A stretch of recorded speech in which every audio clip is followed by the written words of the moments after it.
There's a moment that happened to a friend of mine last spring that I genuinely haven't stopped thinking about.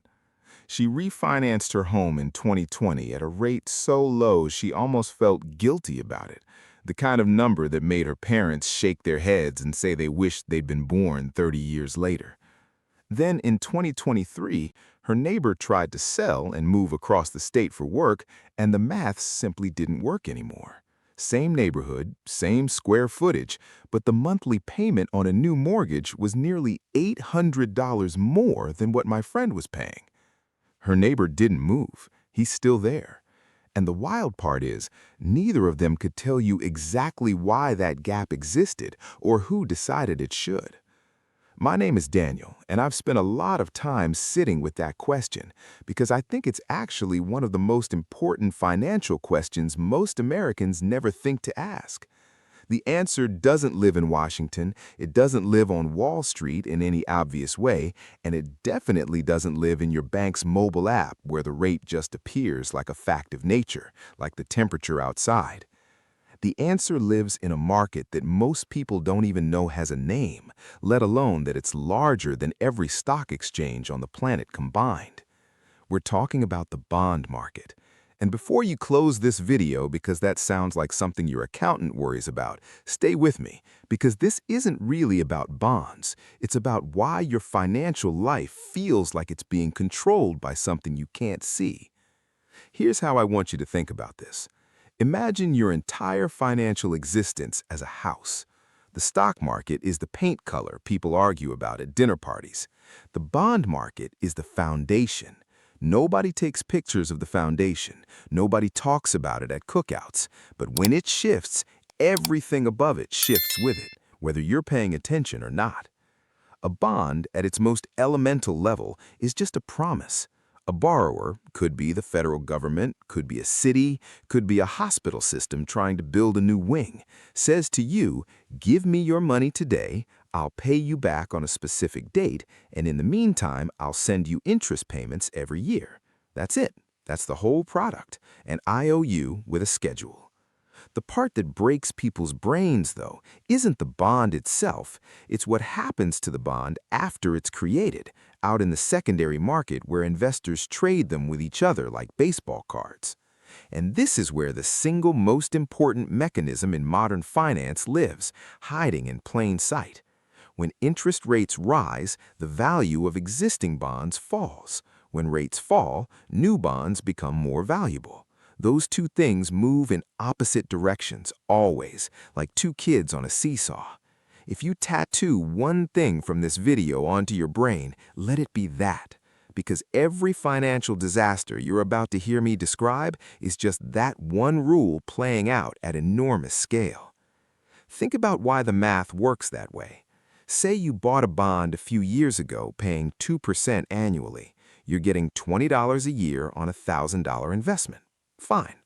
Now, new bonds hit the market paying 5%, so someone else is getting $50 a year on that same $1,000.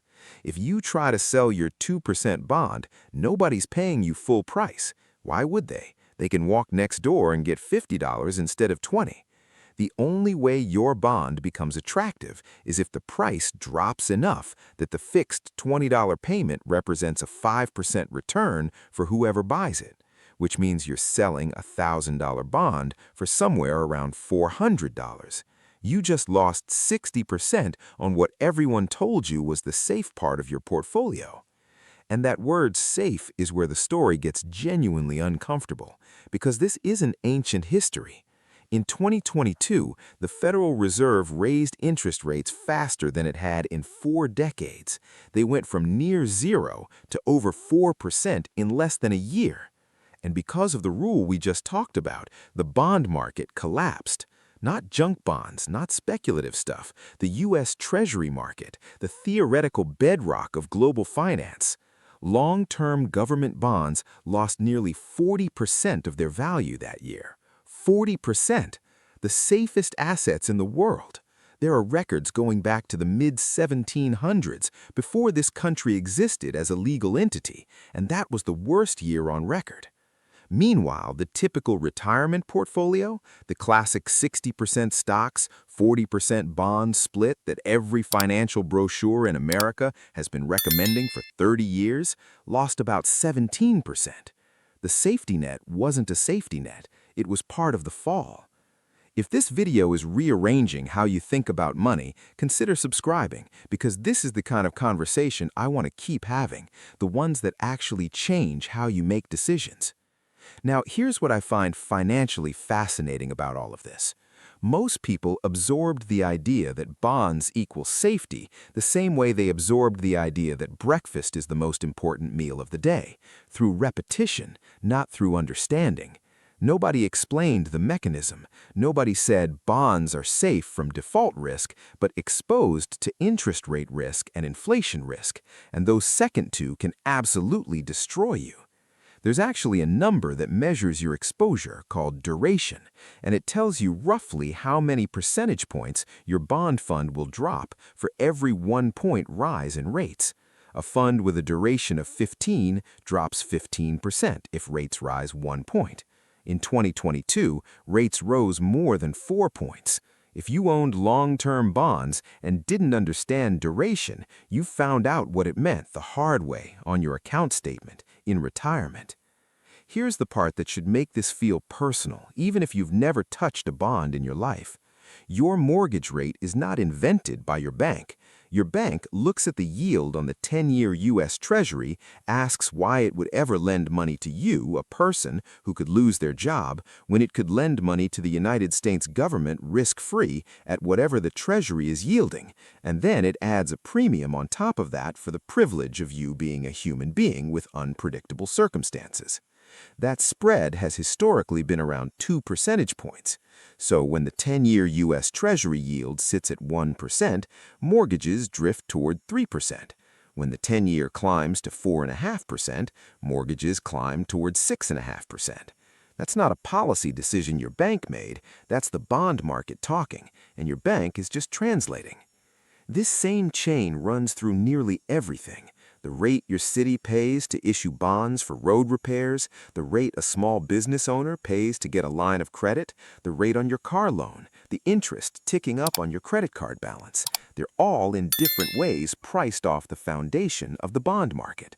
When that foundation moves, all of it moves simultaneously, and no individual person, no single company, and apparently not even the most powerful government in the world can simply opt out.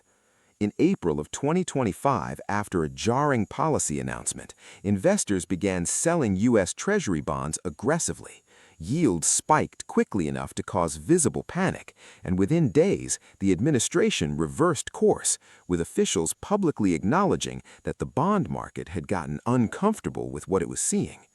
The bond market didn't vote, it didn't lobby, it didn't file a complaint, it just started selling, and policy changed. That's the level of authority we're talking about. So, what do you actually do with this? I'm not here to give you a portfolio makeover in a YouTube video, and I want to be careful about that. But there are a few things I genuinely wish someone had told me earlier. First, your savings account is almost certainly paying you less than Treasury bills right now, and switching takes maybe 20 minutes. The difference is not small. Second, if you own bond funds inside a retirement account, look up the duration on the fund's fact sheet. That number is your honest risk exposure, not the word stable in the fund's name. Third, watch the 10-year U.S. Treasury yield the way you'd watch a weather forecast. It's not perfect, but it's the closest thing the economy has to a pressure gauge. And when it moves sharply in either direction, something downstream in your financial life is likely to feel it. The reason I keep coming back to this topic is that there's a real cost to financial confusion, and it's not just measured in lost returns. It's measured in the decisions people don't make because the system feels too complicated to engage with. My friend with the low mortgage rate got lucky on timing. Her neighbor didn't. Neither of them understood what was actually happening, which means neither of them had any ability to see it coming or adapt around it.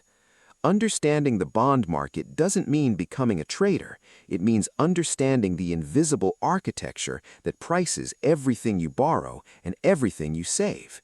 It means being able to read the foundation, not just the paint color.